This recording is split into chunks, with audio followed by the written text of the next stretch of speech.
naglabas ng tsunami warning sa malaking bahagi po ng west coast ng United States at ilang bahagi ng Japan. Ito ay matapos tumama ang 8.7 magnitude na lindol sa bahagi ng Russia.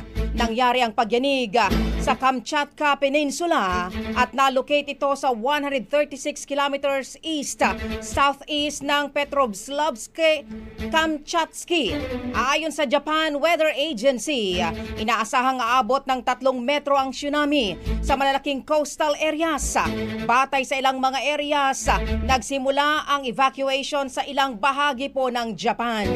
Nagpaalala rin ang US Tsunami Warning System hinggil sa hazardous tsunami waves sa susunod na mga oras. Sa kaugnay pa rin na balita, mga kabrigada, naglabas din ng abiso ang PBOX para naman sa isang minor sea level disturbance.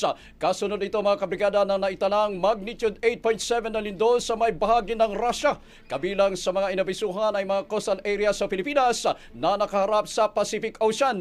Inaasahan ang hindi tataas 1 metrong tsunami at posibleng mangyari ngayong 1:20 p.m. hanggang 2:40 p.m. Inabisuhan ang ilang mga lugar na lumayo sa mga coastal areas at magbantay sa mga unusual waves. Ang mga nakatira malapit sa shoreline ay inabisuhan ding pumunta sa mga mas ligtas na lugar. Kabilang narito, mga kabrigada, ang Batanes Group of Islands, Cagayan, Isabela, Aurora, Quezon, Camarines Norte, Camarines Sur, Albay, Sorsogon, Catanduanes, Northern Samar, Eastern Samar, Leyte, Southern Leyte, Dinagat Islands, Surigao del Norte, Surigao del Sur, Davao del Norte, Davao Oriental, Davao Occidental, Davao del Sur at Davao de Oro.